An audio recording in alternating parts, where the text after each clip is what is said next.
किसान भाइयों, आज की वीडियो में हम जानेंगे जब हम गेहूं की फसल में दूसरी सिंचाई करते हैं तो दूसरी सिंचाई करने के बाद हमें नैनो यूरिया का इस्तेमाल करना चाहिए या फिर हमें दानेदार यूरिया का इस्तेमाल करना चाहिए। कौन सी खादों का हमें प्रयोग करना चाहिए, समस्त जानकारी हम आज की इस छोटी सी वीडियो में आप सभी को देने वाले हैं। तो पूरा वीडियो ज़रूर देखिएगा। चैनल पे नए हैं या पुराने हैं, अभी तक सब्सक्राइब नहीं किया है तो सबसे पहले सब्सक्राइब करें, साथ में बेल आइकन दबाना मत भूलिएगा। चलिए जानते हैं कि हमें नैनो यूरिया का इस्तेमाल करना है या फिर यूरिया खाद जो आती है दानेदार वाली उसका इस्तेमाल करना है। दोनों में से कौन सा बेहतर आपके लिए साबित होने वाला है। किसान साथियों, अभी हमारी गेहूं की फसल या तो 40 दिन की है या 45 या फिर 50 दिन के आसपास की होने वाली है। बहुत सारे किसान भाइयों की फसल 55 या 60 दिन के आसपास की भी होने वाली है। तो हम इसी विषय पे चर्चा करेंगे कि जब हम गेहूं में दूसरा पानी लगाते हैं, मतलब दूसरी सिंचाई करते हैं, तो दूसरी सिंचाई के समय हमें नैनो यूरिया का इस्तेमाल करना है या फिर हमें दानेदार यूरिया का इस्तेमाल करना चाहिए। समस्त जानकारी, बहुत ही अच्छी जानकारी आज की वीडियो में हम आप सभी को देने वाले हैं। तो पूरा वीडियो ज़रूर देखिएगा। चैनल पर नए हैं या पुराने हैं लेकिन अभी तक अगर आपने SRJ खेती चैनल को सब्सक्राइब नहीं किया है तो सबसे पहले चैनल को सब्सक्राइब करके बेल आइकन दबाना मत भूलिएगा। चलिए वीडियो स्टार्ट करते हैं। जानते हैं अगर हम नैनो यूरिया का इस्तेमाल करते हैं तो हमें क्या फ़ायदा मिलता है, अगर हम दानेदार यूरिया डालते हैं तो हमें क्या फ़ायदा मिलता है। दोनों में से आखिर कौन सा बेहतर साबित होने वाला है। तो चलिए वीडियो स्टार्ट करते हैं। किसान साथियों, यहाँ पे हम सबसे पहले बात करेंगे नैनो यूरिया के बारे में। जो हमारे किसान साथी नैनो यूरिया का इस्तेमाल करते हैं तो उन्हें कितनी मात्रा में कब हमें देना चाहिए, और जो हमारे किसान भाई यूरिया खाद का इस्तेमाल करते हैं तो उन्हें कितनी मात्रा में देना चाहिए, कब कब देना चाहिए। किसान साथियों, आज की इस हम वीडियो के माध्यम से आपसे एक छोटा सा सुझाव भी अपने वीडियो के माध्यम से आपसे पता करना चाहते हैं कि अगर आपने कभी भी नैनो यूरिया का अगर आपने अपने गेहूं या फिर किसी भी अन्य फसल में इस्तेमाल किया है तो क्या आपको उसका लाभ मिला है या नहीं मिला है, हमें नीचे कमेंट के माध्यम से अवश्य बताइएगा। चलिए जानते हैं कि मान लीजिए हम नैनो यूरिया का इस्तेमाल करते हैं तो आखिर हमें क्या क्या फ़ायदा मिलता है, कितनी मात्रा में देना होता है और हमें कब देना चाहिए। किसान साथियों, नैनो यूरिया का इस्तेमाल हम अपनी खड़ी फसल में करते हैं, मतलब गेहूं की बुआई के समय तो हम नैनो यूरिया नहीं डालते हैं।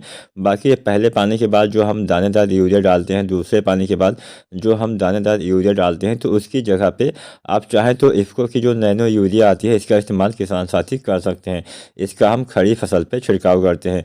अगर आप नैनो यूरिया का इस्तेमाल करते हैं तो नैनो यूरिया आसानी से जो रंध्र होते हैं, जो छिद्र होते हैं, इसके माध्यम से आपके पौधे में प्रवेश करता है और पौधे की कोशिकाओं द्वारा इसको अवशोषित कर लिया जाता है। मतलब पौधे की जो कोशिकाएं होती हैं उसके द्वारा इसको ग्रहण कर लिया जाता है। किसान साथियों, नैनो यूरिया फ्लोएस के माध्यम से आपके पौधे में आवश्यकता अनुसार वितरित होता रहता है। मतलब जितनी पौधे की आवश्यकता होती है उतनी मात्रा में पौधे को मिलता रहता है। बाकी जो ज़्यादा मात्रा आपके पौधे में स्टोर हो जाती है वो आपकी रिक्तिका में स्टोर रहता है और बाद में जब पौधे की आवश्यकता होती है तो पौधा अपना विकास वृद्धि के लिए इसको धीरे धीरे छोड़ता रहता है। नैनो यूरिया के जो कण होते हैं काफ़ी छोटे आकार के होते हैं, जिससे इसकी जो उपलब्धता होती है काफ़ी बढ़ जाती है। अगर आप नैनो यूरिया का छिड़काव करते हैं तो जितनी मात्रा में आप छिड़काव करेंगे उसका 80% से ज़्यादा मात्रा आपके पौधे ग्रहण कर पाते हैं। जबकि इसकी अपेक्षा अगर हम तुलना करें जो हम खादें जो हम यूरिया मिट्टी में डालते हैं तो उसकी काफ़ी कम मात्रा ही आपके पौधे ले पाते हैं। तो यहाँ पे सबसे पहला डिफरेंस यही नज़र आ जाता है कि अगर आप नैनो यूरिया का छिड़काव करेंगे तो 80% से ज़्यादा लाभ आपके पौधे उसका उठा पाएंगे, जबकि अगर आप मिट्टी में डालेंगे तो इतनी ज़्यादा मात्रा में आपके पौधे उसका लाभ नहीं उठा पाते हैं। किसान साथियों, नैनो यूरिया में कुल 4% नाइट्रोजन समान रूप से पानी के साथ मिला हुआ होता है, और जो नैनो यूरिया के जो कण होते हैं, नैनो नाइट्रोजन के जो कण होते हैं, उसकी अगर हम साइज़ की बात करें तो 20 से 50 नैनोमीटर के आसपास होते हैं।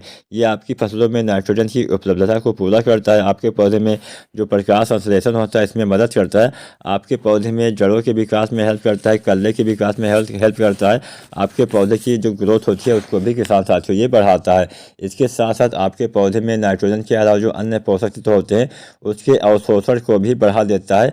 फसल की गुणवत्ता में सुधार करता है, आपकी उत्पादकता में वृद्धि करता है, जिससे आपके लागत में कमी आती है। आपकी मिट्टी में भी सुधार करता है, हवा पानी जल में भी सुधार करता है। क्योंकि जो हम नैनो यूरिया डालते हैं उसका हम छिड़काव करते हैं, जबकि जो हम यूरिया डालते हैं उसको हम मिट्टी में डालते हैं। तो मिट्टी में अगर आप यूरिया डालते हैं तो आपकी मिट्टी भी दूषित होती है, आपका पानी भी खराब हो जाता है। तो इसलिए अगर आप नैनो यूरिया का इस्तेमाल करते हैं तो कहीं ना कहीं आप पर्यावरण की भी मदद करते हैं। तो अब हम ये भी जानते हैं कि मान लीजिए दूसरा पानी आप लगाने वाले हैं तो आपको कितनी मात्रा में नैनो यूरिया का इस्तेमाल करना चाहिए। किसान साथियों, यहाँ पे मैं आपको बता दूँ, नैनो यूरिया का इस्तेमाल जो हम गेहूं की फसल में टॉप ड्रेसिंग के माध्यम से यूरिया डालते हैं उसकी जगह पे हमें करना चाहिए। गेहूं की फसल में हम 2 बार, मतलब अपनी खड़ी फसल में हम 2 बार यूरिया का इस्तेमाल टॉप ड्रेसिंग के रूप में करते हैं। पहली बार हमें पहले पानी पे यूरिया डालनी होती है, दूसरी बार हमें दूसरी पानी पे यूरिया खाद का इस्तेमाल करना होता है। तो उसकी जगह पे आप नैनो यूरिया का इस्तेमाल कर सकते हैं। अगर हम मात्रा के बारे में जानें तो लगभग 2 से लेकर 4 ml पर लीटर के हिसाब से आपको, मतलब 2 से 4 ml आपको नैनो यूरिया लेना है। उसके साथ में 1 लीटर पानी में घोल के आपको इसका छिड़काव करना होता है। मतलब 2 से 4 ml नैनो यूरिया पर लीटर पानी के हिसाब से आपको अपनी खड़ी फसल में इसका छिड़काव करना होता है। पहला छिड़काव आपको पहले पानी पे करना होता है, मान के चलिए 25 दिन के आसपास, और दूसरा छिड़काव आपको फिर से 20 से 25 दिन के बाद, मान के चलिए 45 से 50 दिन पे आपको करना होता है। और नैनो यूरिया का इस्तेमाल हमेशा खड़ी फसल में किया जाता है। मतलब जो हम बेसल डोज के रूप में यूरिया डालते हैं या फिर DAP डालते हैं या फिर हम NPK डालते हैं, उसका इस्तेमाल तो आपको करना ही पड़ेगा। बाकी जो आप खड़ी फसल में यूरिया डालते हैं तो केवल उसकी जगह पे ही आपको नैनो यूरिया खाद का इस्तेमाल किसान साथियों करना होता है। नैनो यूरिया के साथ आप सागरिका लिक्विड भी आसानी से प्रयोग कर सकते हैं। अब हम ये भी जान लेते हैं कि आखिर हमें दूसरे पानी पे यूरिया कितनी मात्रा में डालना होता है और हमें इससे क्या लाभ मिलेगा। किसान साथियों, यूरिया के बारे में तो आप सभी को पहले से ही पता होगा। किसान भाइयों, जब हम गेहूं में पहला पानी लगाते हैं, पहली सिंचाई करते हैं लगभग 21 से 25 दिन पे, तो उसके बाद में हमें दानेदार यूरिया लगभग 40 किलोग्राम डालनी होती है पर एकड़ के हिसाब से। और पहले पानी पे आप कुछ अन्य खादें भी डाल सकते हैं। अगर आपने अभी गेहूं की बुआई देर से की है तो पहले पानी पे आपको 40 kg, आपको मतलब 40 किलोग्राम आपको यूरिया डालनी होती है दानेदार वाली। इसके साथ में सल्फर आपको डाल देना चाहिए 3 से 4 किलोग्राम, जो 90% वाला होता है। अगर आप सल्फर का इस्तेमाल यूरिया के साथ करते हैं तो आपके जो नाइट्रोजन की जो उपलब्धता होती है, मतलब जो यूरिया की उपलब्धता होती है आपके पौधे को, ये ज़्यादा मात्रा में मिल पाता है, जिससे आपके पौधे में हरापन आता है, अच्छी ग्रोथ होती है, अच्छे कल्ले आते हैं, ज़्यादा कल्ले आते हैं, अधिक फुटाव होता है। तो आपको किसान साथियों, जो आपको सल्फर होता है, सल्फर की आपको जो 90% वाला सल्फर होता है, इसकी 3 से 4 kg मात्रा प्रति एकड़ के हिसाब से पहले पानी पे डालना चाहिए। किसान साथियों, जब आप पहली सिंचाई पे 40 kg यूरिया डालते हैं, साथ में सल्फर डालते हैं, इस अवस्था में आप जिंक सल्फेट का भी इस्तेमाल कर सकते हैं। जो जिंक आता है 33% वाला, तो 33% वाले जिंक की यहाँ पे आपको लगभग 5 किलोग्राम मात्रा प्रति एकड़ के हिसाब से इस्तेमाल में लानी चाहिए। या फिर आप 21% वाला जिंक भी इस्तेमाल कर सकते हैं। जो 21% वाला जिंक आता है, इसकी लगभग 8 किलोग्राम मात्रा प्रति एकड़ के हिसाब से डालेंगे, बढ़िया लाभ मिलेगा, अच्छी ग्रोथ होगी, अच्छी हरियाली आएगी, पौधे में ज़्यादा कल्ले आएंगे। जब आप पहले पानी पे यूरिया डालते हैं तो उस समय किसान साथी आप चाहें तो सागरिका दानेदार भी डाल सकते हैं, या फिर कोई भी अन्य जो ग्रोथ प्रमोटर आते हैं उसका इस्तेमाल आप पहले पानी पर करेंगे तो बढ़िया लाभ मिलेगा। तो पहले पानी पे आपको 40 किलोग्राम यूरिया डालनी होती है। इसके साथ में 90% वाला या फिर 80% वाला 3 से 4 किलोग्राम सल्फर डालना होता है। इसके साथ में जो 33% वाली आती है किसान साथियों जिंक सल्फेट, इसकी आपको 5 kg मात्रा डालनी होती है। या फिर जो 21% वाली जिंक आती है, इसकी आपको लगभग 8 किलोग्राम मात्रा प्रति एकड़ के हिसाब से पहले पानी पर डालेंगे, बहुत बढ़िया लाभ मिलेगा, अच्छे कल्ले आएंगे, अधिक फुटाव होगा, हरियाली आएगी, आपके पौधे में प्रकाश संश्लेषण से भोजन बनाने की प्रक्रिया तेज़ी से होगी, आपके पौधे में विकास दर में तेज़ी आएगी, हरियाली रहेगी, अच्छी ग्रोथ होगी, ज़्यादा कल्ले आ पाएंगे। अब हम बात कर लेते हैं दूसरे पानी के बारे में। किसान साथियों, दूसरा पानी हम 40, 45 या फिर 50 दिन के अंदर लगा देते हैं। तो जब आप दूसरा पानी लगाते हैं तो दूसरे पानी के बाद भी आपको यूरिया खाद का इस्तेमाल गेहूं की फसल में करना होता है। किसान साथियों, दूसरे पानी पे हम लगभग 40 kg यूरिया फिर से डालते हैं। अब ये जो आपको यूरिया डालनी है 45 से 50 दिन के अंदर ही डाल देनी है। मतलब यूरिया की समस्त मात्रा आपको 50 या अधिकतम 55 दिन के अंदर ही अपने गेहूं की फसल में प्रयोग कर देना है, जिससे आपको अच्छा लाभ किसान भाइयों मिलने वाला है। तो दूसरे पानी पे आप यूरिया डाल सकते हैं या फिर आप नैनो यूरिया भी डाल सकते हैं। 2 से 4 ml पर लीटर पानी के हिसाब से नैनो यूरिया का इस्तेमाल करेंगे तो भी आपको यूरिया खाद के ही इतना बेनिफिट मिलने वाला है, जबकि इससे ज़्यादा मिल जाएगा, क्योंकि जो आप नैनो यूरिया का छिड़काव करेंगे उसकी 80% से ज़्यादा मात्रा आपके पौधे ग्रहण कर पाएंगे। तो अब आपको ये तय करना है कि आपके लिए कौन सा बेहतर है।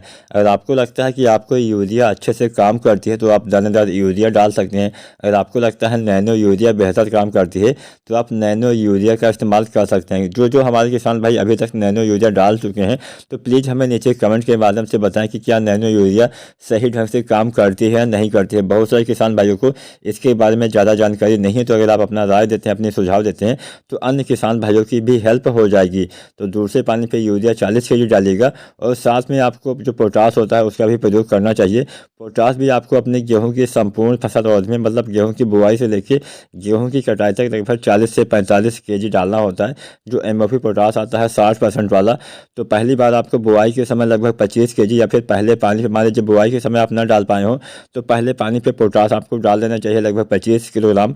उसके बाद में दूसरे पानी पे जब आप यूरिया डालते हैं फिर से 40 kg, तो उसी के साथ में आपको पोटास फिर से 20 किलोग्राम डालना होता है।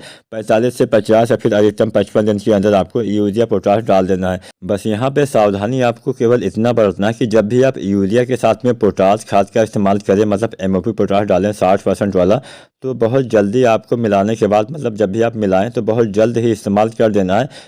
मिलाने के बहुत लंबे समय तक आपको स्टोर नहीं करना होता, मतलब बहुत लंबे समय तक मिला के एक साथ में नहीं रखना चाहिए। तुरंत से इस्तेमाल कर देंगे तो आपको अच्छा लाभ मिलेगा। किसान साथियों, उम्मीद करते हैं आज की वीडियो में आपको पता चल गया होगा कौन सा आपके लिए बेहतर है। अगर आपको लगता है कि नैनो यूरिया अच्छे से काम करती है तो आप नैनो यूरिया का इस्तेमाल कीजिए। अगर आपको लगता है कि हमारे खेत में यूरिया अच्छे से काम करती है तो आप यूरिया खाद का प्रयोग कर सकते हैं। वैसे जो हमारे किसान भाई नैनो यूरिया का इस्तेमाल कर चुके हैं, नीचे कमेंट के माध्यम से अपनी राय जरूर दीजिएगा कि हाँ, नैनो यूरिया अच्छे से काम करती है या नहीं करती है। वीडियो पसंद आई हो लाइक करें, कोई सवाल हो सुझाव हो नीचे कमेंट जरूर करें। बहुत बहुत धन्यवाद।